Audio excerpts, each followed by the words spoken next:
Chad? Chad, where are you? Chad? Huh, that's weird. He was scheduled to be here.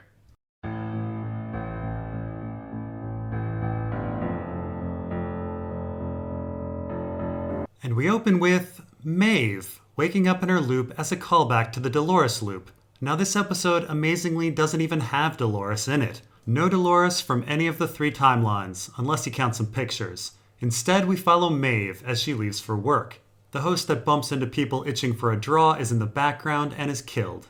Maeve then meets up with Clementine and they see some new customers, and so Maeve decides to handle one, invites him upstairs, insults him, and invites him to choke her. He does, and Maeve dies, and so she wakes up back with Felix again. Now wait a minute. The last time we saw Maeve, she was seemingly controlling a bird and awake with Felix. She what, said hi, went back to sleep, got killed, and came here again? Why? Why couldn't she just talk to Felix when she was with the bird? I don't know, maybe they were interrupted. And by the way, what is the host processing routine? I imagine after getting killed, they get picked up and hosed down. All the fluids have to come off after all. Then I imagine they come to Felix and Sylvester to get repaired, and I imagine after that they are dressed up and put back into Westworld. Why isn't Maeve waking up during those other periods? And why is Maeve's hair all done? Who did that? And why is she uninjured? Whoa, so let me answer these one at a time. Maeve was only choked, so she didn't have any physical damage. Okay, if she had no physical damage, then why is she sent to Felix? Isn't his whole job to repair physical damage? Yes, but he might have to still give bureaucratic approval to pass her on to the next step in the process. And as for why she isn't waking up at all those other times, we find out in the end that Maeve is programmed to do all of this. Someone wants her waking up now. She's supposed to manipulate Felix and Sylvester. As for the hair, they may go to the beautician at several stages in the process. A beautician before and after physical repair? Seems wasteful. We then get back to Bernard, who's still talking to Elsie about the spying device and the woodcutter. Keep in mind, Maeve actually woke up, talked to Felix, was put back to sleep, was processed back into Westworld, woke up, went to work, got choked to death, was brought back, was hosed down, got her hair done, was brought to Felix, all in the time of this conversation. Oh, don't be ridiculous. We know that Westworld screws with the timeline. Things are out of order. I don't know. Elsie comes down to examine the woodcutter in episode 5 when Felix and Sylvester are working on a host. She finds the satellite uplink and then that evening finds the relay station and disappears. The next day when working with Hector, Bernard asks about Elsie and finds out she's on leave. Hector's rushed to Charlotte, who conspires with Teresa to use Clementine to bring down Ford. And Clementine is picked up with Maeve right there. So it seems like only one day has passed between episodes 5 and 7, yet we've seen Maeve in and out of processing at least a couple times. Oh, Brandon, you're so very, very wrong. So very, very wrong. You are confused because episode 6 appears to only span one day because Felix and Sylvester spend it with Maeve. They only experience one day, but if you look closely, Elsie experiences at least 2. Here she's wearing a polka dot shirt, but later it's checkered. You gotta pay attention to the clothing. Crap, you're right. Fine. Clothing aside, though, Elsie then says, instead of our hosts going insane, they are being used for corporate espionage. So, just like that, she dismisses all of the events of the early episodes. Abernathy, Milk Boy, the sheriff, the woodcutter makes them all go away in Elsie's mind. And by the way, I'm paying attention to clothing. Bernard is wearing a fairly standard black blazer and a blue shirt. Anyway, Elsie then says that she needs the host's time and location to determine what satellite he was transmitting to. Bernard says he can figure that out because the woodcutter was an older model, and an older computer system has all of that information. And so we get some foreboding music and a creepy trip down to the old computer system. We do get a couple Easter eggs down here. We have Yul Brynner from the original Westworld movie, out of focus of course, and when Bernard boots up the computer, he sees the original Westworld logo that young William saw. So while Bernard finds out the woodcutter's time and location, Bernard stumbles upon 5 unidentified hosts. Another mystery. Meanwhile, Ford is taken into the park to a random town where some construction dudes tell him that a new canyon will destroy this place. No hard hat for Ford? And only 2 of them get protective goggles? What kind of operation are they running? Anyway, Ford orders the town saved and then sees a picture of the maze carved into a table. And he appears puzzled. Yeah, this is ridiculous. The maze is friggin' everywhere, and it's been everywhere for 30 years. It's drawn in fields, it's on skulls, it's in coffins, it's on brands, it's on tarot cards. Ford was even talking about the maze last episode to the Man in Black. There's no way that over the course of 35 years, Ford hasn't noticed the maze drawn everywhere, all over the park. Anyway, Ford then goes back to his office where he's managing plans for Escalante, and then checks his old notebook, and confirms that yes, he saw a picture of the maze. And speaking of the maze, Teddy is riding with the Man in Black, looks at the maze, and tells the Man in Black that it's an old native myth. It's the sum of a man's life, and at the center, it's a resurrecting man who returns one last time to vanquish his enemies.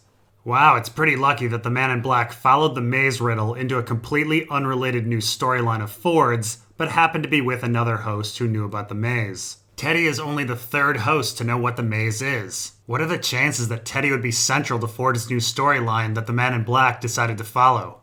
The two then find out that the border is closed and that there's a problem in Pariah. Now, I know we're supposed to think that this is Dolores' slaughtering of the Confederados, but that was in the 30 years ago timeline. We're never told what the problem is in Pariah in the modern timeline. And later on this episode, Stubbs in security says that Pariah is at full capacity, so it seems other guests were coming and going. So who knows what's going on here. Anyway, Teddy and the Man in Black then decide they need to find another way across the border. We then get back to Felix and Maeve having a discussion about her host's nature that they really should have had the first time she woke up. They really went over nothing last time. Maeve then suspiciously asks Felix how he knows that he's human, and Felix gives a non-response. He just knows. He was born. Now, nearly every fan I've ever talked to hopes that Felix and Sylvester are in fact hosts as a way to explain their crazy actions. Of course, at season's end, Maeve tells Felix that he's not a host. But I suppose she could have just been programmed to say that. I mean, couldn't everyone be a host? Who's to say? Well, we've seen young William and young Ford, so at least those two aren't hosts. Anyway, Felix attempts to show Maeve that she's a host by showing her programming. Maeve shuts down in an error, and Felix panics. Yeah, I'm not sure why he's panicking. This should be a blessing. He can just push her forward and hope that a different division deals with her. Yeah, but someone could do an analysis of Maeve and find out that she was talking to Felix. Felix really screwed up by talking to Maeve here. We then get a scene with Teresa and Bernard where Teresa breaks up with him because Ford found out about the relationship and it's a work conflict. Okay, I'm paying attention to clothes. It's definitely a new day. Bernard is changed into a textured fabric sport coat with a white shirt when before he had a regular sport coat and a blue shirt. And Teresa is wearing a black dress or maybe a deep navy blue with a ruffled top. So next, Felix, with his new programming skills, gets Maeve out of her error and wakes her up. It's awfully lucky that Felix just acquired this skill. Lucky or planned? I mean, it's not lucky if Felix is a host, but we are specifically told that he's not. It's very lucky if he's human. Even if someone were spying on Felix and knew about his programming aspirations, it's only by luck that Felix had recently figured out how to repair and wake up hosts. Anyway, Maeve wants to know how everything works at Westworld, so Felix pops her in a nightgown and walks her around. So this is Maeve's nightgown that she wakes up in every morning. I guess there's like a bin with 500 of these in some room? By the way, shouldn't everyone be really suspicious that a worker from Livestock is walking around with a host? Sylvester specifically calls Felix a butcher and not a coder, and here Felix is clearly wearing the uniform from Livestock. Well, you never know. They might give Livestock employees simple locomotive access to hosts so they can test out movements once they're repaired. Anyway, by chance, Maeve passes some shots of her and her daughter from a past build, which she believes are her dreams. Yeah, I'm really confused by this. Are these memories extracted from Maeve? Because the shots are of Maeve in the third person. How can she have a memory or a dream looking at herself? Shouldn't they all be in the first person? I mean, whose perspective is this hand-holding scene? Was there a midget walking behind them? And if there was, how did the midget's memories get inside Maeve's head? Well, I imagine the images were put in Maeve's head as part of her story. Everything with Maeve is planned. But the daughter incident is what finally breaks her from the programming. It's the one thing that's not part of the plan. Anyway, Sylvester then comes in and accuses Felix of having a hentai fetish because he dressed up Maeve. That would be some awfully tame hentai, but isn't that Maeve's regular nightgown that she wakes up in every day? Sylvester's never seen that? Apparently not. Anyway, Sylvester threatens to tell QA, and Maeve threatens to kill Sylvester unless he helps them. So next, Teresa is talking to some Chinese investors about delays. Interestingly, the Chinese refer to the park as the world. Okay, I'm paying attention to the clothing. We're on to a third day. Teresa is now wearing a V-neck black dress. This is quite clearly a different dress than the one she wore when she broke up with Bernard on day 2. Teresa then goes to talk to Lee to get him to fix some storylines ruined by Ford, and Lee is still upset about his narrative getting trashed, and he's drowning his sorrows. We then get to Teddy and the Man in Black trying to get across the border. In an homage to The Good, the Bad, and the Ugly, the two dress up as soldiers, but are quickly discovered as Teddy is pretty infamous as Wyatt's helper. The two are captured. Anyway, back at the Mesa bar, Lee decides to hit on Charlotte of all people and reveals to her that Ford has reveries that let the hosts go off script a little. Hey, wait a minute. Did Lee change his shirt? Crap, I knew this was going to come back to haunt me. Yeah, he changed his shirt. He was wearing a solid blue shirt before, and now the shirt is patterned. That's weird. Well, maybe his other shirt got sweaty and he wanted a quick change. So next Elsie comes in and gives an update to Bernard. The data he provided was good and she's pretty close to finding their saboteur. And Bernard... Wait a minute, is he still wearing his day 2 clothes? Teresa is onto her day 3 outfit. Did Bernard wear the same thing yesterday? I think Bernard is on a different timeline. He's still on day 2 and Teresa is on day 3. Bernard then checks on the location of the 5 mystery hosts and... Whoa. He was just wearing a different outfit in the previous scene. Now he's wearing a black shirt. Did he go and get changed just to go into security? Perhaps we've moved on to day 3? Well, it has to be later than that, because Teresa's wearing a different dress as well. Her dress now is sleeveless. Her breakup dress and her pool dress both had sleeves. Well, Bernard then enters the park and... You have got to be fucking shitting me. He's changed his outfit again? Now he's wearing a charcoal shirt under a black sport coat.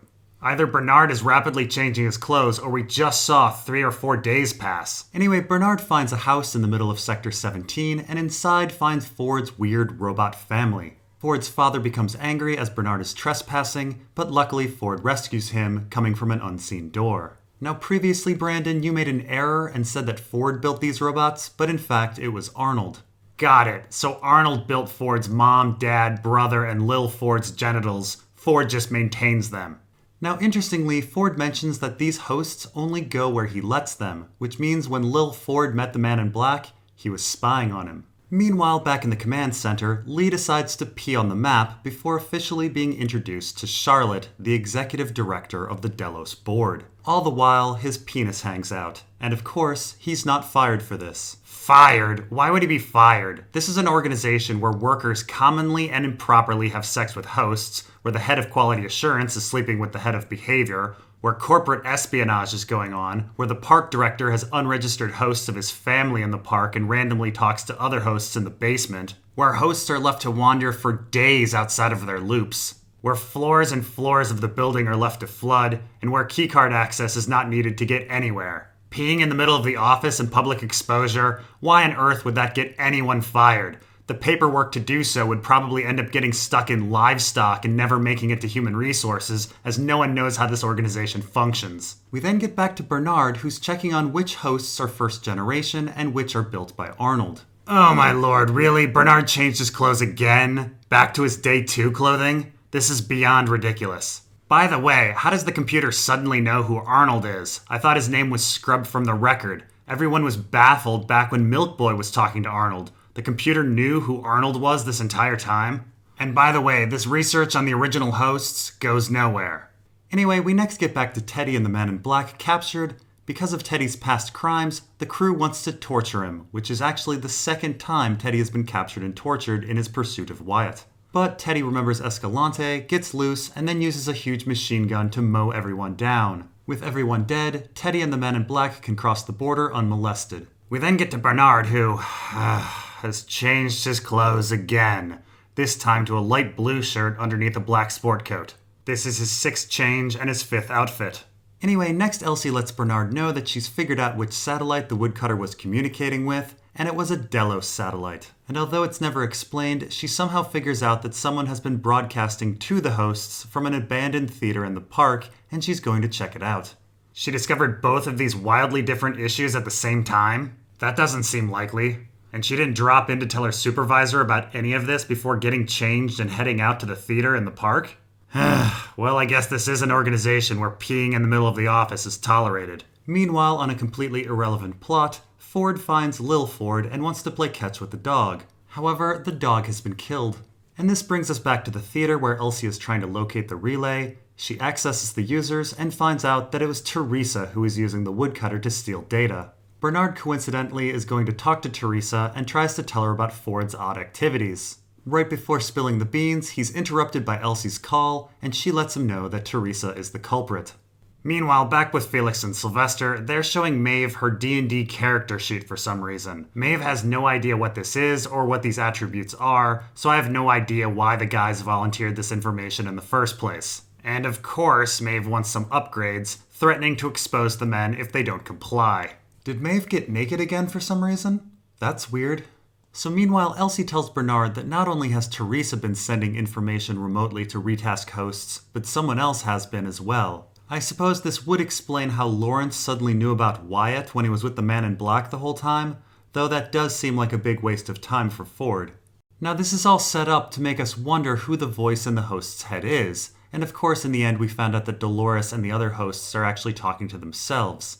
Though it seems that the time Dolores went out to find the gun was in fact Ford, though I'm not really certain of the purpose, as it was the Man in Black's visit that caused her to break out of her loop.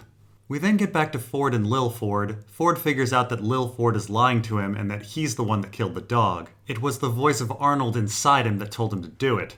So it seems Lil Ford is going insane like Milk Boy. I guess hanging out with Ford's dad was traumatic enough to have consciousness bloom.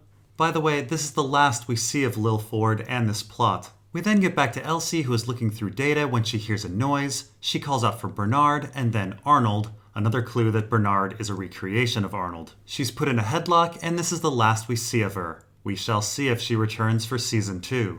We then get back to Maeve, who's having her abilities altered. Loyalty is lowered, pain tolerance increased. They then find out that someone has already been altering Maeve.